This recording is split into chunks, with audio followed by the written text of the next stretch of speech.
11절부터 25절까지 읽겠습니다. 찾으셨죠? 11절. 사랑하는 자들아, 나그네와 행인 같은 너희를 권하노니 영혼을 거스려 싸우는 육체의 종욕을 제어하라. 너희가 이방인 중에서 행실을 선하게 가져 너희를 악행한다고 비방하는 자들로 하여금 너희 선한 일을 보고 권고하시는 날에 하나님께 영광을 돌리게 하려 합니다. 인간이 세운 모든 제도를 주를 위하여 순복하되 혹은 위에 있는 왕이나 혹은 악행하는 자를 징벌하고 선행하는 자를 포장하기 위하여 그에 보낸 방백에게 하라. 곧 선행으로 어리석은 사람들의 무식한 말을 막으시는 것이라. 자유하나 그 자유로 악을 가리우는 데 쓰지 말고 오직 하나님의 종과 같이 하라. 못 사람을 공경하며 형제를 사랑하며 하나님을 두려워하며 왕을 공경하라. 사람들아, 범사에 두려워함으로 주인에게 순복하되 선하고 관용하는 자들에게만 아니라 또한 까다로운 자들에게도 그리하라. 애매히 고난을 받아도 하나님을 생각함으로 슬픔을 참으면 아름다우나 20절. 죄가 있어 매를 맞고 참으면 무슨 칭찬이 있으리요. 오직 선을 행함으로 고난을 받고 참으면 이는 하나님 앞에서 아름다우니라. 이를 위하여 너희가 부르심을 입었으니 그리스도도 너희를 위하여 고난을 받으사 너희에게 본을 끼쳐 그 자체를 따라오게 하려 하셨느니라.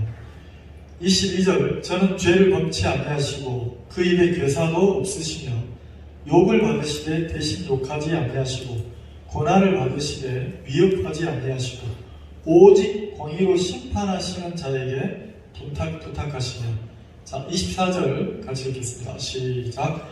친히 나무에 달려 그 몸으로 우리 죄를 담당하셨으니 이는 우리로 죄에 대하여 죽고 의에 대하여 살게 하려 하시니라. 저가 채찍에 맞음으로 너희는 나음을 얻었나니 너희가 전에는 양과 같이 길을 잃었더니 이제는 너희 영혼의 목자와 감독 되신 이에게 돌아왔느니라. 25절까지 읽겠습니다. 오늘은 그냥 제목을 그렇게 정해봤어요. 내 영혼의 감독, 내 영혼의 감독자 되시는 예수님, 이렇게 정해봤는데, 그래서 내 뜻이 아니라 감독자의 뜻에 이끌리는 신앙의 삶에 대해서 좀 이렇게 표현을 해보려고 합니다. 지난 한 주는 좀 바쁘게 지냈어요. 홍성에 못 간 이상으로 굉장히 좀 바쁘게 지냈는데, 왜냐면 홍성에 그 학생들이 한 10명 돼요. 10명이 10명 좀 되는데, 그 중에 이제 5명인가 6명인가가 올해 졸업을 했어요. 그래서 너희들 부산 한번 놀러 와라 그랬더니 이제 이 학생들이 부산으로 졸업여행을 놀러 온다는 거예요. 7명이 온다는 거예요. 근데 이제 이게 코로나 시국이니까 이거 어떻게 하지? 이제 이런 생각이 좀 들었어요. 근데 이제 학생들은 그 상관없고 자기들이 이제 놀러 온다는 거죠. 그래서 목요일, 금요일, 토요일 이렇게 부산으로 관광을 와서 지내고 일요일 날 와서 예배를 드리고 올라간다는 거예요. 그래서 이제 나중에 부모들이 와서 태우고 가니까 한 9명 되죠. 9명 되니까 숙소도 좀 알아봐야 되고 식당도 좀 알아봐야 되고 관광지도 좀 알아봐야 되고 이래서 신방 다니면서 짬짬이 부산에 가서 알아보고 또 신방 가고 또 알아보고 이렇게 보냈는데 바쁘더라고요. 어떤 것을 이렇게 준비해서 누리기는 쉬운데 막상 그걸 준비하고 알아보고 이런 과정들은 좀 이제 시간이 많이 걸리잖아요. 그래서 좀 바쁜 이렇게 시간을 그렇게 보냈는데, 왜냐면 짧은 기간이 아니고 3박 4일이니까 그래서 그렇게 시간을 좀 보냈어요. 누가 이제 오라고 해도 요즘 시국에 오라고 해도 누가 오려고 안 하는 시대고, 그리고 어딜 간다는 게 부담스러운 어떤 시국이잖아요. 근데 이제 학생들 마음에 막 이렇게 소망을 갖고 오고 싶어 하고 또 이렇게 막 그리워하고 이러니까 그런 게 이제 되게 고맙더라고요. 그리고 이제 학생들이 와서 관광하고 또 이렇게 하지만 교회 사랑을 좀 느꼈으면 좋겠고, 교회 없이 몇 년을, 6년, 7년을 보낸 학생들이니까. 그래서 아이들 마음에 다시 이렇게 교회가 회복이 되고, 또 그 학생들이 신앙이 회복이 돼서 이렇게 자기들이 이렇게 어려울 때, 힘들 때 교회 일원이 돼서 사는 행복이 얼마나 큰지 신앙을 회복시켜주고 싶은 그런 마음들이 참 많이 들었어요. 그래서 소홀하게 대하고 싶지 않고 이렇게 마음으로 잘 섬겨야 되겠다. 지금 어린 아이처럼 보이지만 지금 신앙을 배우면, 신앙이 회복되면 평생 신앙인으로 사는 거고, 지금 신앙을 잃어버리면 평생 그냥 자연인으로 이렇게 사는 건데, 우리도 안타깝잖아요. 우리 아이들이 분명히 복음을 듣고 구원을 받고 거듭났는데 아이들이 성장해서 성인이 되고 나서 신앙을 잃어버려서 그냥 내 인생 내가 알아서 할 거예요 이렇게 할 때 이제 더 이상 말을 해도 듣지도 않고 또 이끌어주고 이끌리지도 않으니까, 그리고 이제 이렇게 조금 인생을 살아보면 인생이 내 뜻대로 내 마음대로 됩니까? 내 속으로 나는 새끼고 내 자식인데 내 말을 듣습니까? 자식을 이기는 부모가 있어요? 아이고, 요즘 아멘대로 드리니까 자식 이기는 부모 없거든요. 근데 이 자식은 계속 부모를 뜯어먹고 살거든요. 언제까지 뜯어먹습니까? 죽을 때까지 뜯어먹잖아요. 죽을 때 유산 누구한테 줘요? 자식한테 주잖아요. 그렇게 이제 자식이라는 존재가 그래요. 그러니까 그 자식도 또 자식을 낳으면 그 자식한테 또 당하고 살잖아요. 내리사랑이라고 표현을 하는데 부모 속을 모르는 것 같아요. 근데 자식을 이기는 부모는 없어요. 왜냐면 사랑이 가니까 아무리 그 자식이 철없어도 또 그 자식을 위해서 희생하고 헌신하고 돌봐줘야 되고 이렇게 사는데,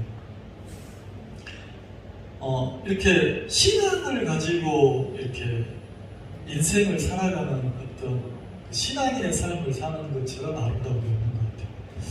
그래서 이제 많이 기도가 되는 게, 진짜 우리 아이들이 신앙을 회복하면 좋겠다. 그리고 거듭난 성도로 인생을 살면 좋겠다. 왜냐면 세상살이가 만만치 않고, 그리고 이제 오늘 읽었던 이 성경에 보면 베드로가 그 아시아 지역에 있는 환난당하는 형제 자매들에게 어떤 표현을 하냐면, 한번 읽어볼까요? 11절 같이 한번 읽어봅시다. 11절에 시작. 사랑하는 자들아, 나그네와 행인 같은 너희를 권하노니 됐습니다. 여기까지. 베드로가 편지를 쓸 때 사랑하는 자들아 이랬단 말이에요. 사랑하는 자들아. 근데 영어 성경에 보면 그냥 사랑이 아니고 내가 극진히 사랑하는 자들아 이런 표현을 썼어요. 그러니까 베드로의 마음에 형제 자매들을 향해서 그냥이 아니고 막 극진한 사랑이니까 내 전부라고 말할 수 있는 거죠. 그들에게, 내 전부인 형제 자매들에게 베드로가 이렇게 사랑하는 자들아, 나그네와 행인 같은 너희를 권하노니, 우리 성경에는 개혁 한글에 권하노니 이렇게 되어 있는데 영어 성경에는 간청하노니 이렇게 되어 있단 말이에요. 극진히 사랑하는 너희들에게 내가 진짜 이 부탁은 꼭 들어줘라. 내가 간청한다. 이런 표현을 썼단 말이에요. 그러니까 베드로의 심정이 그 형제자매들에게 내가 너희들에게 지금 이 부탁, 이 간청함 너희들이 꼭 들어주기를 바란다. 이렇게 표현했단 말이에요. 그러면서 뭐라고 했냐면 간청한다고, 권하노니 앞에 간청한다고 앞에 뭐라고 했냐면 나그네와 행인, 순례자죠. 행인 같은 너희를 그랬어요. 그러니까 베드로의 마음에 환난당하고 고난당하는 현대 자매들에게 그 인생을 살면서 혼란을 당하고 싶겠습니까? 인생 살면서 고난당하고 싶지 않잖아요. 그냥 인생 살고 싶잖아요. 근데 베드로는 그들에게 뭐라 하냐면, 야, 나그네 같은 인생이다. 나그네 길이다. 우리가 구원을 받았어도 우리가 잠깐 남은 이 육체의 삶, 이거 순례자, 그냥 행인이다. 행인. 행인이란 표현이 뭡니까? 그냥 쑥 지나가는 사람 보고 행인이라고 하잖아요. 그냥 왔다 가는 사람 보고 나그네라고 하잖아요. 그럼 베드로는 그들에게 뭘 가르치고 싶었냐면, 너무 짧게 주어진 인생이라는 거죠. 너무 짧게 남은 육체의 삶이라는 거죠. 근데 그들에게 간절히 부탁했어요. 뭘 부탁했냐면, 영혼을 거스려 싸우는 육체의 정욕을 제어하라. 그러니까 육체의 정욕을 제어하라. 이렇게 부탁을 했다는 거죠. 성경을 읽을 때 내 마음의 단계에 따라서 성경이 보이는 거예요. 내가 권선징악의 사상에 잡혀 있으면, 다시 말해서 내가 율법의 행위를 벗어나지 못하면 성경을 볼 때 전부 어떻게 보이냐면, 가난하지 마야지, 살인하지 마야지, 도둑질하지 마야지, 내가 여호와의 계명을 지켜야지, 내가 율법을 지켜야지, 이렇게 읽는 사람이 있어요. 내 부모를 공경하라고, 내가 내 부모를 공경해야지, 네 이웃을 네 몸처럼 사랑하라, 그런 말씀을 읽으면 내가 내 이웃을 몸처럼 사랑해야지. 그러니까 전부 행위로 읽는 사람이 있단 말이에요. 왜요? 자기 마음 중심에서 뭘 좋아하냐면 율법의 행위를 좋아하고 사랑하면 그 마음이 끝나지 않으면 계속 그렇게만 보이는 거예요. 그러면 베드로가 지금 환난당하고 있는 형제 자매들에게 내가 극진히 사랑하는 너희에게 간청한다, 이런 표현을 썼어요. 혹시 누군가가 여러분들에게 간청해본 적 있습니까? 자매님, 내가 진짜 무릎 꿇고 부탁할게요. 자매님, 내가 간절히 부탁할게요. 이거 꼭 들어주세요. 그러면서 그런 표현으로 베드로가 형제들에게 간청을 했단 말이에요. 뭘 간청합니까? 첫째, 너희는 나그네다. 행인이다. 행인. 그냥 순례자다. 조금 있으면 육체를 벗고 너희들이 하늘나라로 가는 순례자, 그냥 하늘을 향해서 가고 있는 나그네일 뿐이다. 다른 성경에는 바울은 뭐라 했냐면, 어떤 표현을 했냐면, 그 에베소 교회 형제 자매들에게 바울은 편지할 때, 이 시대가 너무 악하다. 너무 악한 세대에 너희들이 구원을 받고 그리스도를 만났는데 너무 짧다. 악한 세대에 사는 너희들이 고통스럽겠지만 그 세대가 악한 게 중요한 게 아니고 우리에게 주어진 시간이, 육체의 삶이 너무 짧다. 그래서 바울은 에베소 교회 형제 자매들 보고 그 악한 시대를 사는 신앙인으로 살아가는 그들에게 뭐라 했냐면, 세월을 아끼라, 이렇게 표현합니다. 세월을 아끼라. 뭘 아끼라고요? 세월을 아끼라, 이래 되어 있어요. 근데 베드로는 뭐라 합니까? 육체의 정욕을 제하라, 이렇게 되어 있어요. 바울은 세월을 아끼라, 그 에베소 5장 16절에 세월을 아끼라, 이 시대가 악하다, 그렇게 표현했단 말이에요. 그럼 세월을 아끼라는 표현이 뭡니까? 자, 바울이 에베소 교회 형제 자매들에게 그 에베소 지역은 진짜 우상이 난무하는 지역이잖아요. 성경적으로, 영적으로 봤을 때 타락하고 막 우상이 난무하는 도시지만, 세상적으로는 가장 살기 좋은 발전하는 항구 도시가 에베소입니다. 제1의 도시랍니다. 근데 그 내면에는 굉장히 그 시대가 악한 시대였다. 그래서 바울은 뭐라고 하냐면 세월을 아끼라고 했어. 아끼. 자, 세월을 아끼라는 말이 뭐예요? 그래, 인생 짧잖아. 한 번밖에 없는 인생이잖아. 인생 뭐 나그네 길인데, 잠깐 모이가 없어지는 인생인데, 행인 같은 인생을 사는데, 한 번밖에 없는 인생, 막 살지 뭐, 막 살자. 자, 이런 뜻입니까? 아니잖아요. 너무 짧기 때문에, 너무 조금 남았기 때문에, 내가 믿음을 배워서 하늘의 세계를 누리기에도 너무 짧기 때문에, 아끼라는 거예요. 아껴라. 아껴본 적 있습니까? 너무 아까우니까 조금씩 쓰는 거죠. 자, 그런 것처럼 내 인생을 다른 데다가 막 허비하지 말라는 거죠. 허비하지 말라는 거죠. 그래서 이렇게 믿음을 배우고 신앙을 배우고 하나님의 세계를 배워서 내가 요 짧은 세월을 아끼면서 짧은 시간 동안 내가 하늘의 세계를 보고, 자, 내가 본 만큼, 내가 아는 만큼 누리는 거잖아요. 이상하죠? 제가 어떤 분이 연락이 왔어요. 목사님, 복음교제 할 사람이 있는데 좀 와주십시오. 그래서 나는 이제 부산에서 신방을 가고 막 일정이 딱 짜여져 있는데, 부산에 이제 가서 일을 봐야 되는데, 이제 좀 와달라고 부탁이 왔어요. 거기 가려면, 부산에서 거기 가려면 한 3시간 반이 또 걸리거든요. 고민이 되더라고요.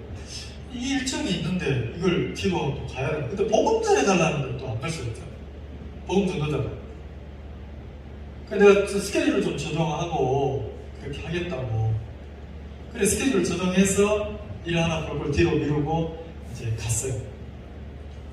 갔는데 장로교를 오랫동안 다니시는 분을 만났는데, 이분이 이제 자기도 죄 없다, 나도 의인이다, 이렇게 얘기하는 거죠. 그래서 제가 그 얘기를 했어요. 자, 믿음은 두 종류가 있다. 내가 믿음을 갖는, 내가 갖는 믿음이 있고, 하나님이 내게 주고 싶은 믿음이 있다. 다시 말하면, 이 세상에 속한, 육에 속한, 내 자신에게 속한 믿음이 있고, 나를 벗어나서 세상을 넘어서 하늘에 속한, 하나님에게 속한 그 믿음이 있다. 하늘에 속한 믿음이 있다. 자, 내 자신에게 속한 믿음은 내가 착하고 선하고 바르고 깨끗하게 내가 선한 행위를 해야 된다. 근데 하늘에 속한 믿음은 내 행위와 아무 상관이 없다. 내가 잘할 때는 안심이 되고, 내가 못할 때는 근심이 되고, 이거는 세상에 속한 거고 육에 속한 믿음이다. 그럼 내 간증을 했어요. 나는 오랫동안 나도 철저히 하나님을 믿었다. 어릴 때부터 교회 안에서 자라고 어릴 때부터 믿음 생활을 했다. 근데 어느 날 내 마음에 발견된 게 있다. 아까 어떤 자매님 간증하신 것처럼 막 어렵다 하잖아요. 마음이 어렵다. 난 그런 반응이 너무 좋아. 어려워야죠. 말씀이 내 마음에 부딪혀서 정확하게 내가 보여야 되잖아요. 내가 이론으로는 다 알겠다. 근데 내 마음은 넘어가지 못하고 있는 내 자신이 보이니까 어렵다 그러잖아요. 진짜 내 영혼이 살아서 움직이면 하나님의 말씀이 내게 지식을 주는 게 아니고 내 마음을 계속 두드리잖아요. 초대교회 현대 자매들은 더 좋은 부활을, 더 좋은 부활을 소망하면서 이렇게 핍박을 기쁨으로 산 소망을 가지고 살았는데, 나는 어떤 소망을 가지고 사냐? 내 자신이 보여지는 거죠.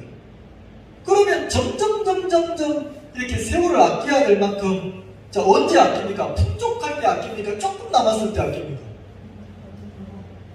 그럼 사도 바울이 세월을 아끼라는 건 너무 조금 남았다는 거예요. 너무 조금 남았다는 거예요. 그러면 그동안에 에베소 지역에 있는 그 형제자매들이 그 세월을 어디다 보냈습니까? 신앙을 배우고 믿음을 배우고 막 하늘의 세계를 배워서 하나님의 세계를 막 누리는 그런 삶을 살았습니까? 하나님을 몰랐으니까 그 세월을 다 세상 육에 이끌려서 그냥 허비하고 살았잖아요. 그래서 바울이 얼마 남지 않았다, 세월을 아껴라 그러면서 자기 영혼에 초점을 둔 삶을 살기를 그렇게 바랬다는 거죠.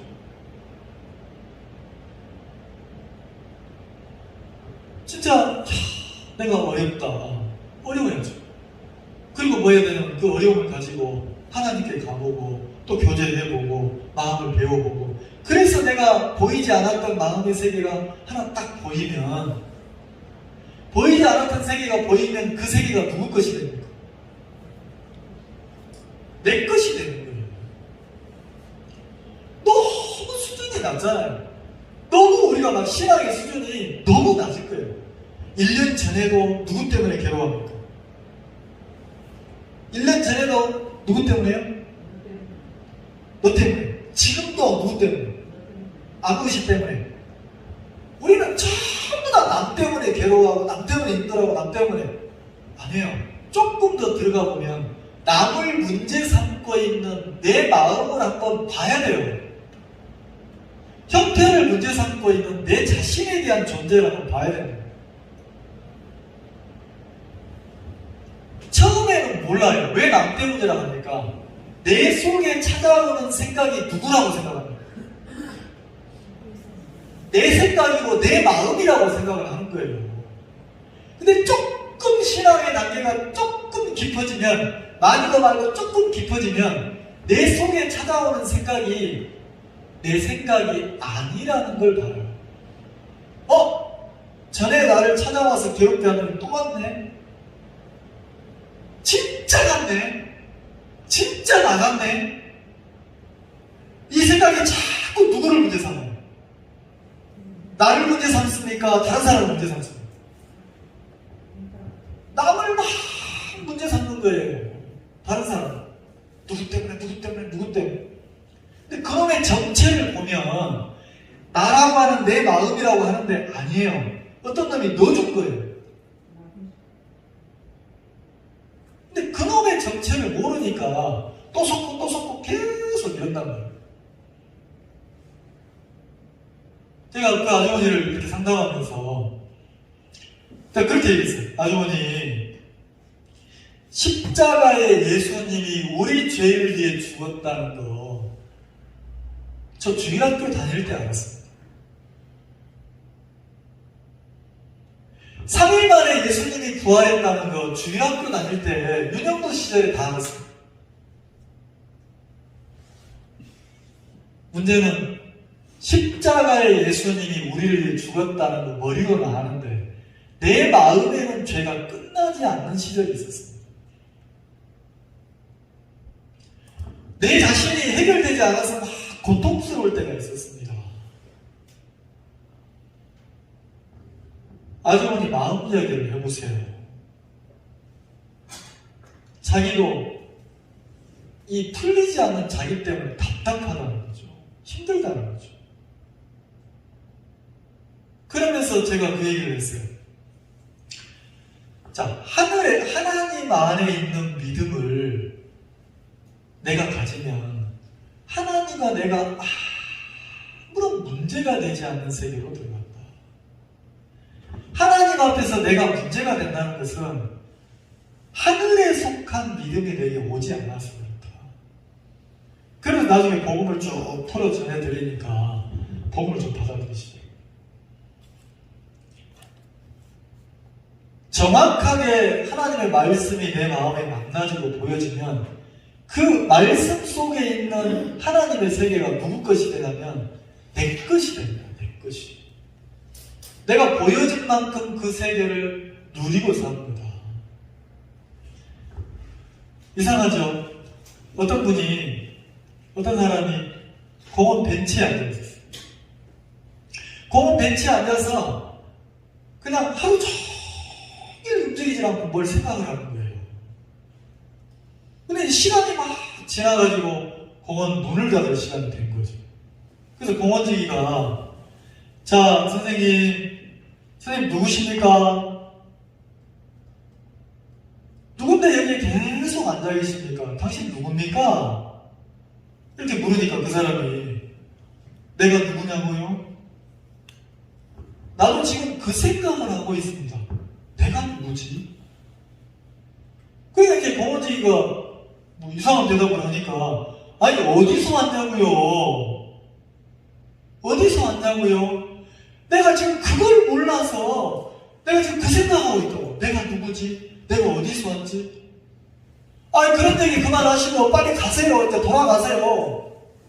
가셔야죠. 그러니까 이제 이분이 뭐라고 하냐면 내가 지금 어디로 가야 될지를 알았다면 내가 하루 종일 여기 앉아서 하루 종일 그 생각하고 있겠냐고. 나도 지금 그걸 모르겠다고. 내가 누군지, 내가 어디서 왔는지, 내가 어디로 가는지 그 의문이 풀리지 않아서 계속 생각하고 있다고. 그분이 한 유명한 얘기가 있어요. 나는 생각한다. 고로 존재한다. 철학자인데 그 얘기를 있다. 살긴 살아요. 나도 그 사람처럼 구원받고 거듭나서 내가 구원받았다는 이야기는 해요. 근데 내가 세상을 사는데 왜 사는지 모르는 거예요. 하루를 보내는데 무엇을 위해 하루를 보내는지 모르는 거예요. 자매님, 오늘 하루 왜 살아요? 그냥 살죠. 뭘 왜 살아요? 그럼 저랬지만 왜 해요? 내가 무엇을 위해 사는지, 내가 왜 사는지, 삶의 방향이나 삶의 목적이 머리에는 있어요. 입으로는 대답을 해요. 무엇을 위해 살아요, 우리가? 무엇을 위해 살아요? 복음을 위해 산다고 말을 해요. 내가 하나님의 자녀가 돼서 하나님의 도구가 돼서 하나님의 뜻을 위해서 산다고 말을 해요. 근데 십자가에 예수님이 나를 위해 죽었다는 걸 아는 것은 지식일 뿐이고 실제 마음에서는 내 죄가 풀리지 않고 내 자신의 문제가 풀리지 않아서 고민하는 사람처럼 마치 그 아주머니처럼 제가 그렇게 질문했어요. 십자가에서 예수님이 죄를 사했다는 걸 모르는 사람이 누가 있습니까? 문제는 아주머니 마음의 죄가 영원히 끝나는 게 있어요. 바울은 복음을 전할 때 어떻게 전했냐면 진짜 믿음이 오면 지금 이 순간 하나님과 더불어 화평을 누리는 세계로 들어간다고 얘기했습니다. 아주머니는 지금 이 순간 하나님과 화평할 수 있습니까? 아니면 내 자신이 늘 문제가 되고 내 연약함이 문제가 되고 사람들 앞에도 자유를 누리지 못하고 그분이 저한테 목사님 앞에 있으니까 너무 부담스럽네요. 목사 앞에도 부담스러운데 하나님 앞에 어떻게 설합니까? 하나님은 속 마음 중심을 보시는데 십자가에서 내 죄가 사해졌다는 이론적인 이야기가 무슨 의미가 있겠냐고. 근데 고맙게 그분이 마음을 열어주시는 거예요. 그리고 복음을 이렇게 전하고 계속 교제를 해야 되지만 복음을 받아들여줘요. 근데 그분이 복음을 딱 받아들이면서 뭐라고 하냐면 그냥 말이 달라지는 거예요. 그리스도 예수 안에 결코 정죄함이 없구나. 나를 의롭다고 하시는 그 하나님, 나를 의롭다 하시는 그 하나님이 믿어지기 시작하는 거죠. 똑같은 성경인데 내가 하나님 앞에 합당한 사람이 되려고 애를 쓰는 거하고 그 말씀이 믿어져서 그 말씀을 자기가 누리는 사람하고 다르잖아요. 어떤 분이 전화 와서 목사님 제 간증을 좀 해볼까요?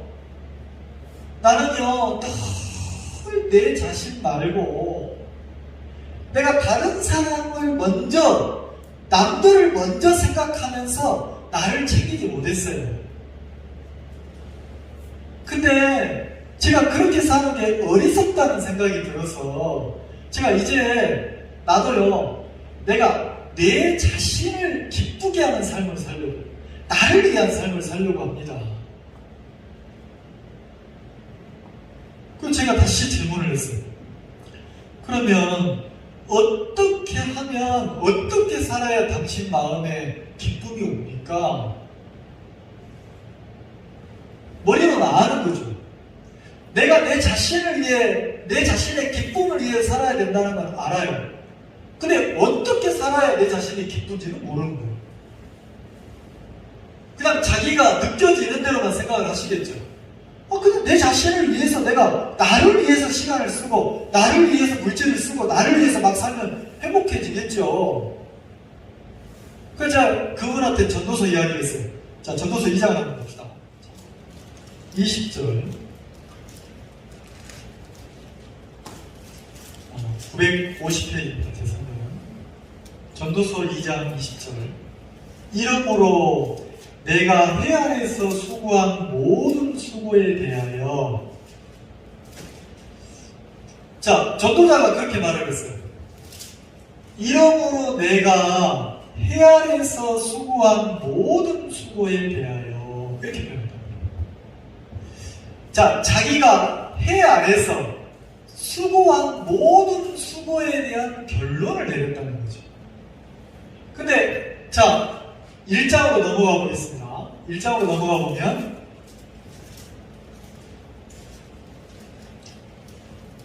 (1장) 13절.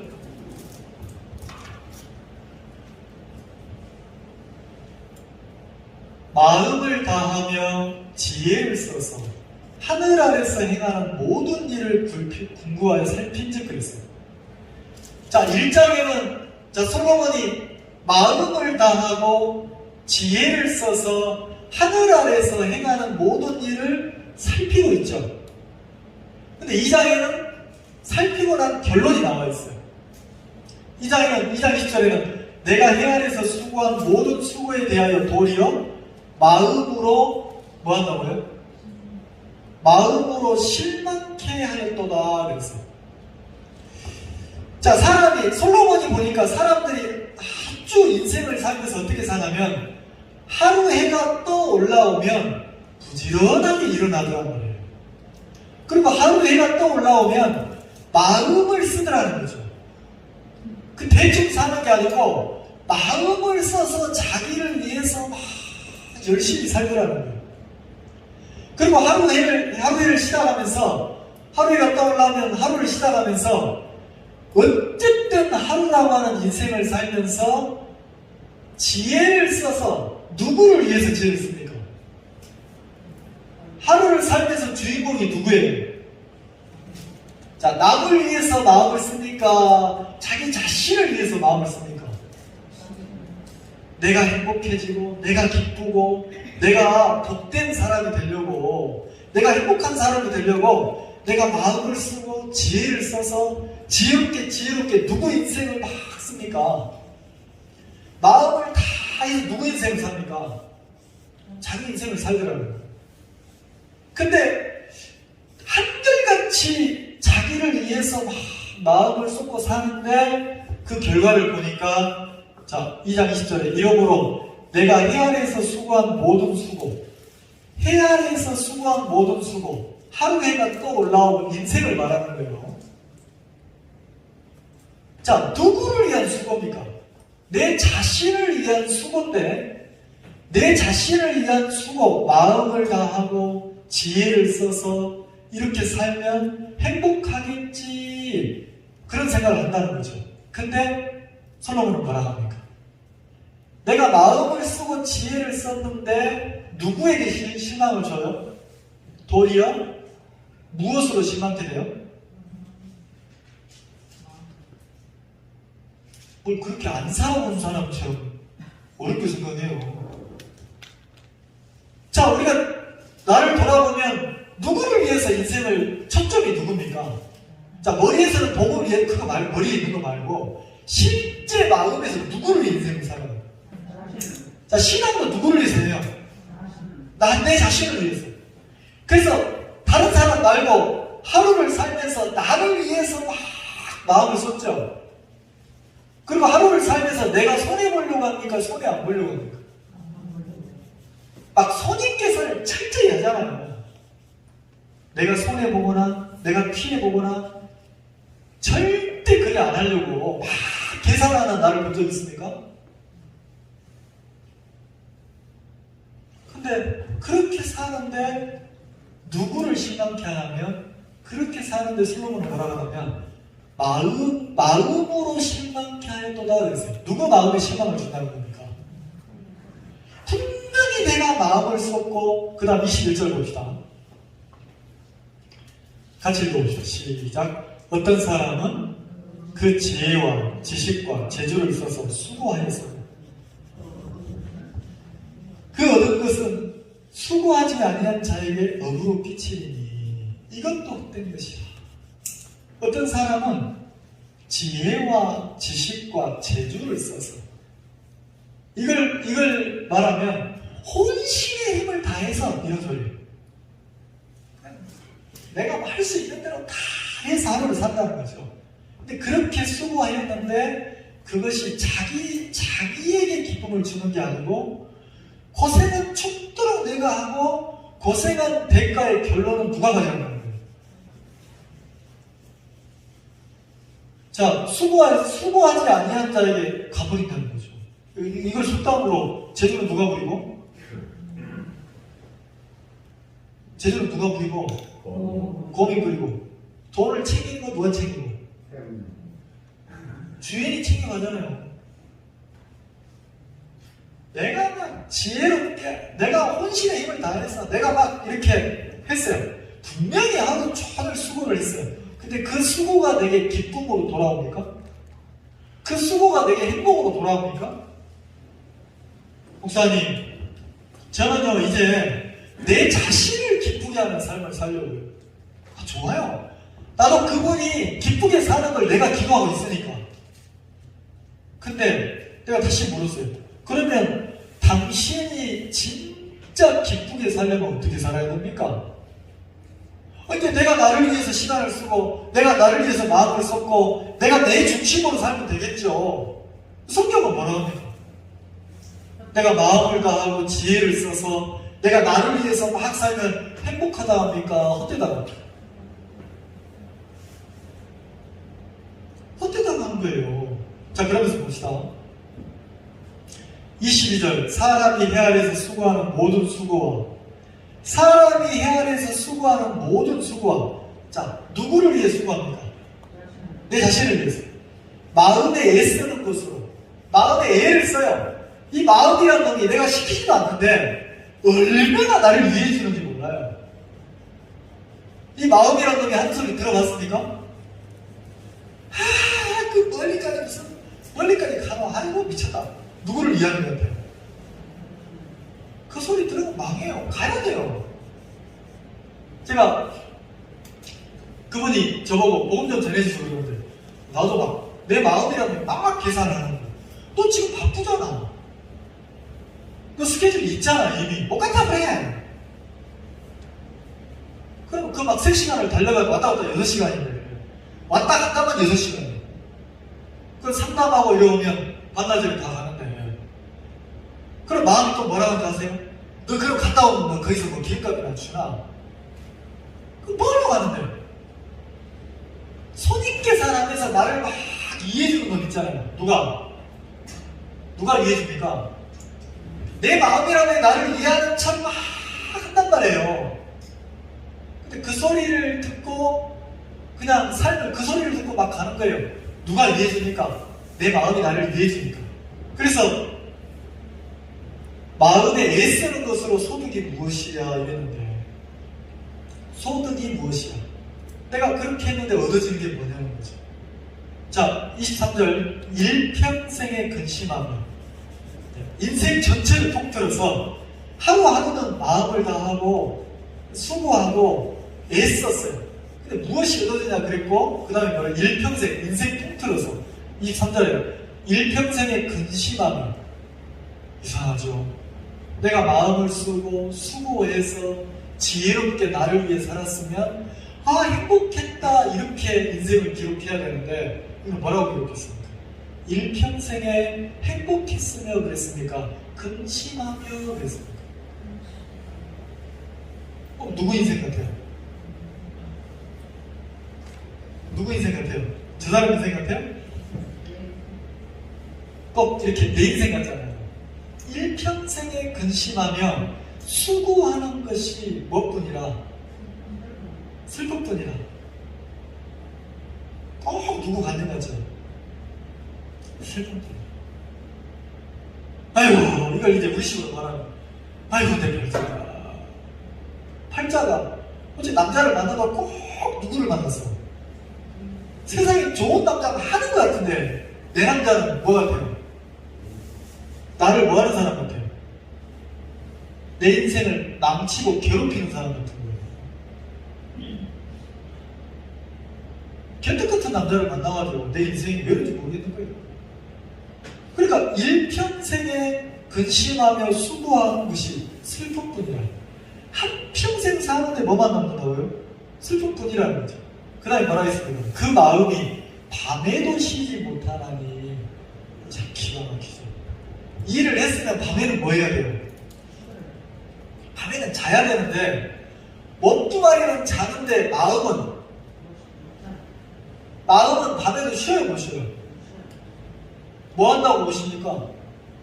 근심한다고 못 쉬더라는 거죠. 지금 누구를 위하고 있는데 마음을 다하고 지혜를 써서 막 수고하면서 누구를 위해 살고 있는데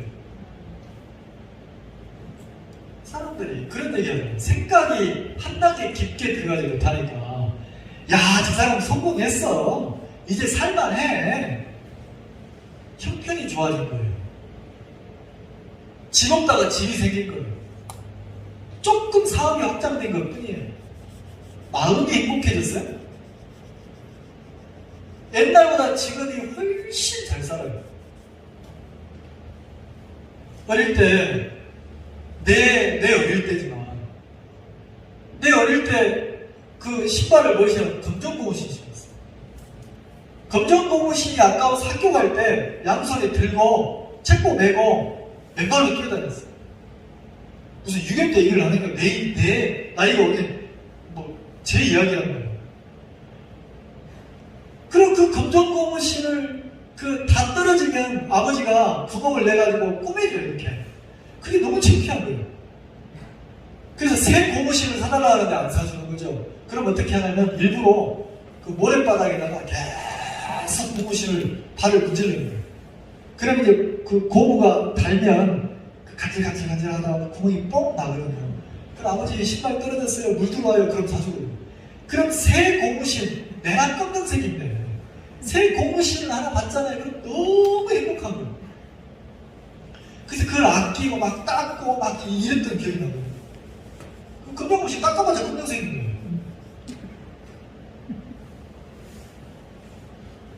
그렇게 살았어요. 그렇게. 근데 지금은 검정고무신이 신고 싶어요. 언제? 추억이 생각날 때 한 번 신고 싶지. 검정고무신 옷이 있는지도 모르잖아요. 그 옛날보다 지금이 훨씬 잘 살아요. 근데 마음에 행복이 옵니까? 안 온다는 거죠. 근데 사람들이 그렇게 살더라는 거예요. 그 전도서 9장을 봅시다. 전도서 9장 1절. 내가 마음을 다하며 이 모든 일을 분부하여 살펴보죠. 의인과 지혜자나 그들이 행하는 일이나 다 하나님의 손에 있으니 사랑을 받을는지 미움을 받을는지 사람이 알지 못하는 것은 모두 그 미래입니다. 9장 2절. 모든 사람에게 임하는 모든 것이 일반이라. 의인과 악인이며 선하고 깨끗한 자와 깨끗이 않는 자며 제사를 드리는 자와 제사를 드리지 아니하는 자의 결국이 일반이다. 선인과 죄인이며 맹세하는 자와 맹세하기를 무수하는 자가 일반이다. 3절 같이 읽겠습니다. 시작. 모든 사람의 결국이 일반인 그것은 해 아래에서 모든 일 중에 악한 것이니 곧 인생의 마음에 악이 가득하여 평생에 미친 마음을 품다가 후에는 죽은 자에게로 돌아가는 것이. 자, 솔로몬이 우리가 이런 얘기를 하면 구원받지 않은 사람에게 하는 얘기다 이렇게 얘기하는데 솔로몬은 그렇게 말하지 않았어요. 그러니까 솔로몬은 의인이나 악인이나 구원을 받은 사람이나 받지 않은 사람이나 일반이나 똑같이 살더라는 거예요. 무슨 표현을 하냐면 모든 사람의 결국이 일반인 그것은 해 아래에서 모든 일 중에 악한 것이니 곧 모든 구원받은 사람도 죽고 구원 안 받은 사람도 죽고 죽더라는 거죠. 근데 죽음까지 죽음에 도달할 때까지 이 사람이 어떻게 사는가를 보니까 마음에 무엇이 가득하여? 악이 가득하여 그랬어요. 구원 안 받은 사람 마음에도 악이 가득하고 구원받았다고 하는 사람 마음에도 악이 가득했어요. 그래, 그 악이 가득하니까 나타나는 결론이 뭐냐면 평생에 무슨 마음을 품어요? 미친 마음을 품다가 후에는 어디로 돌아갑니까? 그러니까 악한 자가, 악한 마귀가 구원받은 사람이나 구원받지 않은 사람이나 마음에 무엇을 품고 살게 만듭니까? 미친 마음을 품고 살게 만드는 거예요. 그 미친 마음이 뭐예요? 내가 내 자신을 위해서 마음을 다하고 지혜를 쓰고 내가 나를 기쁘게 하려고 하고 내가 나를 지키려고 하는 내가 주인된 마음을 나를 위해서 인생을 막 살도록 하더란 말이에요. 네, 기쁘게 살면 좋죠. 근데 그 기쁨이 내게서 나옵니까? 그건 미친 마음이에요. 내가 나를 기쁘게 할 수 있다? 이 마음을 따라 사는 거는요, 악한 영에게 잡힌 거고, 그거는 미친 인생이에요. 근데 정말 많은 사람들이 구원받은 사람이나 구원받지 않은 사람이나 그 마음에 악한 마귀에게 딱 잡혀가지고 미친 마음을 품고 죽음 앞에까지 쓰더란 말이에요. 자, 저도 3장 다시 봅시다. 2장 봅시다. 2장 24절. 사람이 먹고 마시며 수고하는 가운데. 자, 사람이 먹고 마시며 수고하는 가운데 인생을 살면서 자, 그분의 가정처럼 나도 이제 나를 기쁘게 하고 살고 싶어요. 네, 그렇게 하라는 거죠. 근데 방향이 어떻게 해야 나를 기쁘게 하는지를 정확하게 알아야하는 거죠. 자, 여기는 그 방법이 나와 있어요. 사람이 먹고 마시며 수고하는 가운데 심령으로 낙을 누리게 하는 것보다 나은 것이 없나니. 심령, 내 마음이 낙, 기쁨, 내가 막 기쁘게 사는 것보다 행복한 인생이 없다. 이렇게 돼 있죠? 돼 있습니까? 근데 뭐라 하겠습니까? 내가 이것도 본즉, 자, 내가 이것도 본즉 그랬어요. 솔로몬이. 자, 내 마음이 막 낙을 누리고 기쁘고 그분의 간증처럼 이제 나도 나를 기쁘게 하고 살고 싶어요. 그러면 내가 나를 기쁘게 하려면 솔로몬은 뭐라 하겠습니까? 성경은 뭐라 합니까? 그렇게 사는 게 가장 행복한 인생이다. 맞다. 근데 뭐라 그래요? 내가 나를 기쁘게, 내 마음의 기쁨을 누리고 사는 인생, 이것도 본즉 내가 마음을 쏟고 내가 지혜롭게 내가 손해 안 보려고 자, 그렇게 살면 결론이 미친 마음을 품고 사는 거예요. 자, 성경은 말하면 이것도 본즉 어디서 나온다고요? 하나님의 손에서 나는 것이로다. 자, 2장 24절에 그렇게 되어 있죠? 내 마음에 참된 기쁨이 어디서 온다고요? 하나님의 손에서 온다는 거예요. 하나님의 손에서. 자, 그리고 본문에 돌아가 봅시다. 베드로전서 2장. 본문만 좀 설명하고 마치겠습니다.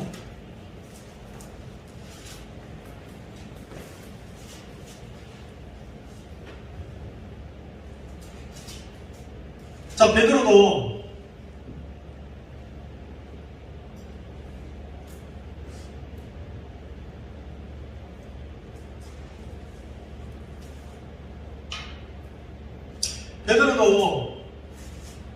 현재 자녀들에게 그렇게 표현을 했단 말이에요. 내가 감청한다. 그래, 이거는 꼭 부탁을 들어줘야 된다. 그러면서 뭐라고 표현하냐면 우리가 거듭나고 구원받았는데 나그네 길이다. 나그네 길. 순례자의 길이다. 얼마 안 남았다. 그러면서 뭐라고 하냐면 육체의 정욕을 뭐하라 합니까? 제한하죠. 자, 그러면 내가 무슨 내가 살인 안 하고 가난 안 하고 도둑 내가 뭘 율법을 지키고 이런 말이 아니에요. 이런 말이 아니란 말이에요. 이 11절에서 25절까지 읽어보면 결론은 뭐냐면 결론은 25절이에요. 25절 너희가 전에는 양과 같이 길을 잃었더니 자 베드로가 너희가 그 나그네 길을 걷고 있는 그 조금 남은 인생을 살고 있는 너희가 전에는 예수님을 만나기 전에는 양과 같이 길을 잃었어요. 자, 양과 같이 길을 잃었다. 길 잃은 양은 이제는 모든 것이 자기예요. 자기가 자기 배를 채워야 되고 자기가 먹이를 찾아야 되고 자기가 위험해서 자기를 지켜야 돼요. 길을 잃어버린 양은 왜요? 목자가 있어요, 없어요? 자기를 책임지고 돌봐주는 목자가 있습니까, 없어요? 없으니까 누가 자기가 주인 돼서 자기가 마음을 쏟아야 되고 자기가 수고해야 되고 자기가 염려해야 되고 자기가 자기를 막 위해야 돼요. 근데 그건 전에고 베드로가 뭐라고 합니까? 너희가 전에는 양과 같이 길을 잃었더니 자, 길 잃은 양 이해가시죠? 자, 그럼 베드로는 이 길 잃은 양을 설명하면서 너희들이 예수 그리스도를 믿고 구원받기 전에는 너희가 미친 마음을 품고 너희가 너희 자신을 위해서 애쓰고 살았다. 근데 이제는 그랬어요. 이제는 너희 영혼의 목자와 감독 대신 자, 너희 영혼의 내 생명의 주인 대신 그리스도 이렇게 말하죠. 내 생명의 주인 대신 그리스도. 내 생명의 주인이 나라고 합니까? 예수님이라고 합니까? 예수님이라고 하죠. 근데 이상해요. 이게 마음으로 부딪혀지면 고민이 와요. 근데 머리에 부딪혀지니까 다 알고 있는 건데 그래요. 진짜 내 생명의 주인이 예수님이면 내가 나를 위해 막 걱정할 게 있어요, 없어요? 내가 나를 위해 수고하고 애쓸 게 있어요, 없어요? 내가 막 미친마음을 품고 막 나를 행복하게 하려고 내가 나를 기쁘게 하려고 막 할 필요가 있습니까, 없습니까? 없다는 걸 베드로는 설명하는 거예요. 이제는 너희 영혼의 목자와 감독 대신 이 얘기로 뭐 했다고요? 돌아왔느니라. 그러니까 너희들은 옛날 인생이 아니야. 너희들이 예수 그리스도를 구주로 모셨다면 지금 네가 환난 속에 있잖아. 근데 너를 지키시는 분은 네 생명을 책임지시는 분은 목자 되시는 예수님이야. 자, 양이 목자와 함께 있을 때 자, 누가 꼴을 줍니까? 목자가 꼴이 통솔한 곳으로 양을 끌고 가야 안 끌고 가요. 자, 양이 위험에 처하면 누가 그 일이나 늑대나 양을 해하려고 하는 데서 누가 양을 보호합니까?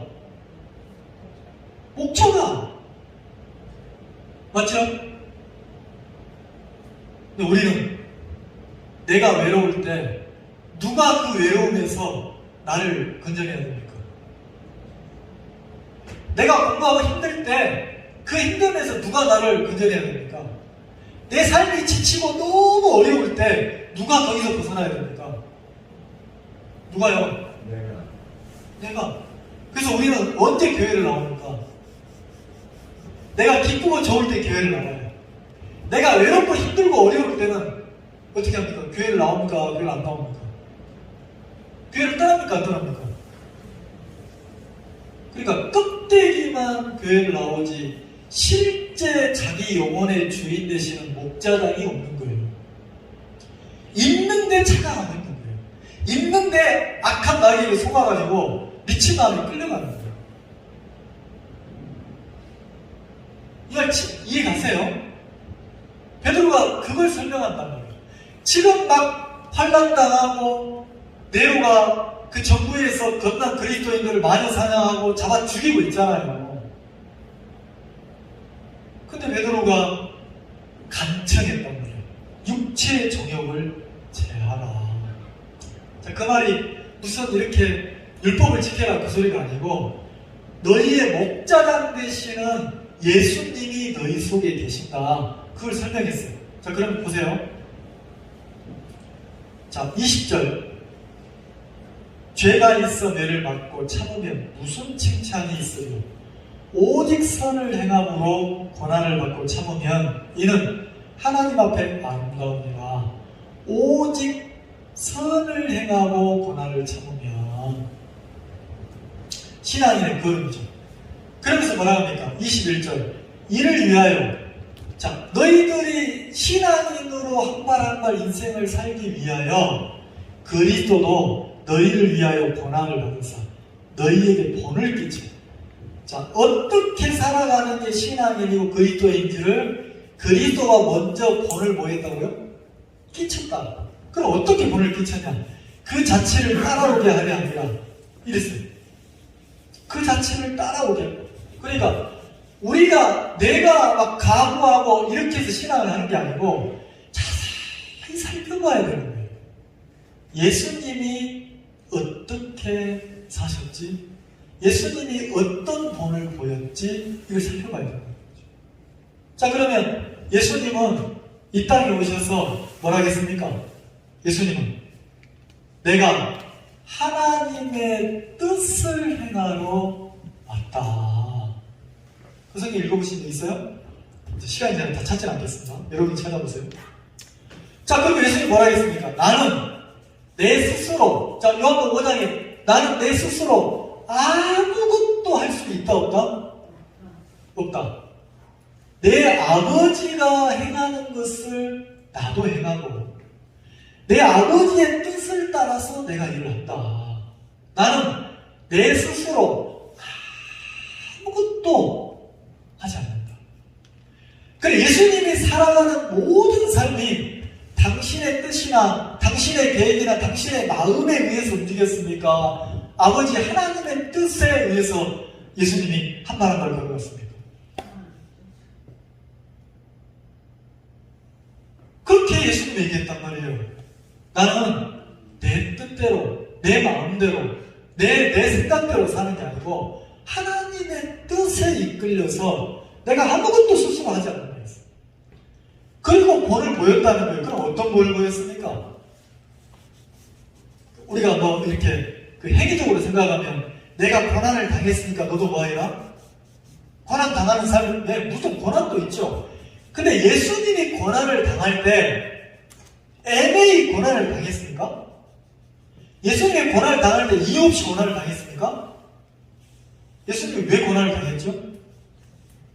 누가 고난 당하게 했습니까? 하나님이 예수님이 고난을 당하고 우리의 모든 죄값을 치르도록 그렇게 해야 우리가 죄에서 구원받으니까 하나님의 뜻에 의해서 고난을 당했잖아요. 맞죠? 자, 그걸 설명하는 거예요. 21절. 이를 위하여 너희가 부르심을 입었으니 그리스도도 너희를 위하여 고난을 받으사 너희에게 본을 끼쳐 그 자체를 따라오게 하려 하셨어요. 자, 예수님의 자체를 따라가는 게 신앙이라는 거예요. 자, 그럼 예수님이 고난을 당할 때 그냥 고난을 당한 게 아니고 예수님의 고난 속에는 하나님의 뜻이 그를 이끌고 있어요, 안 이끌고 있어요? 하나님의 계획과 섭리가 예수님을 이끌어가고 있습니까? 안 합니까? 이끌어가죠.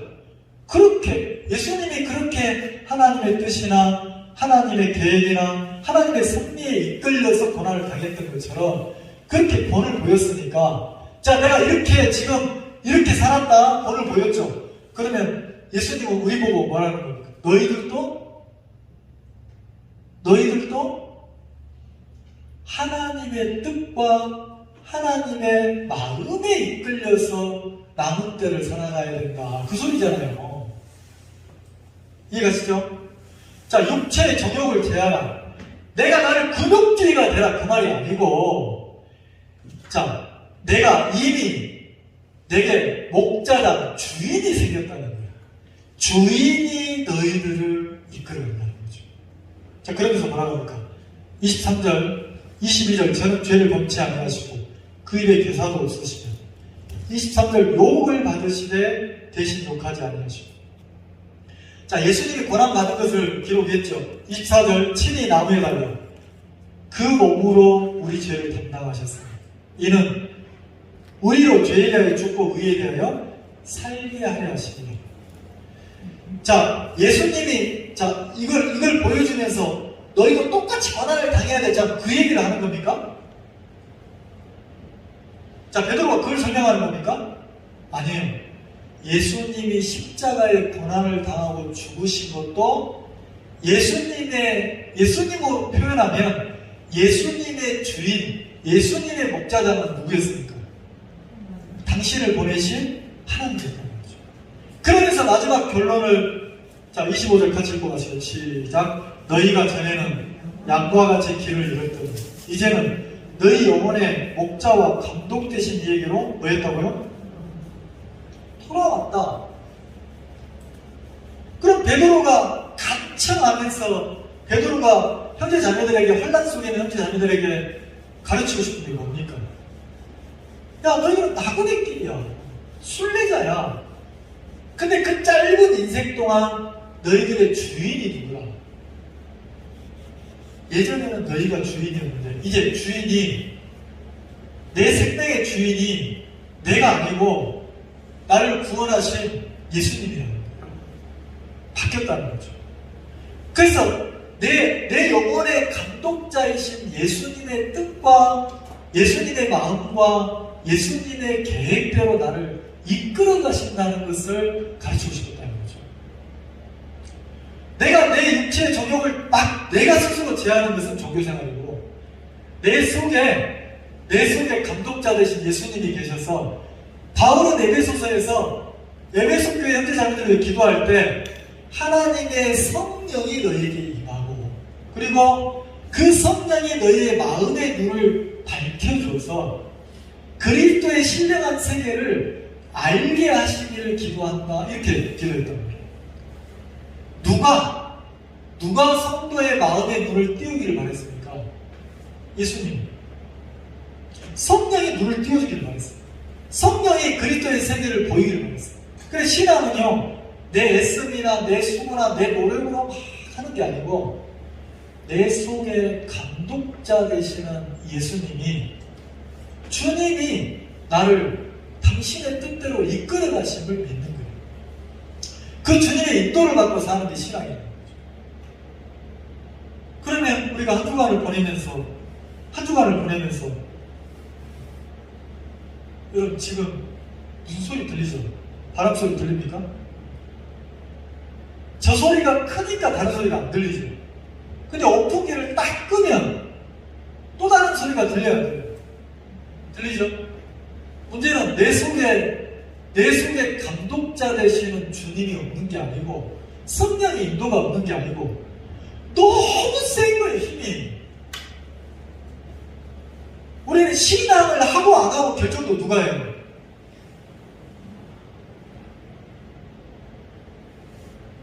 여러분, 진짜 이게 형제자매들에게 교제해보는 거예요. 몇 명 안 돼도 여기서 툭, 저기서 툭, 늘 이러는 거예요.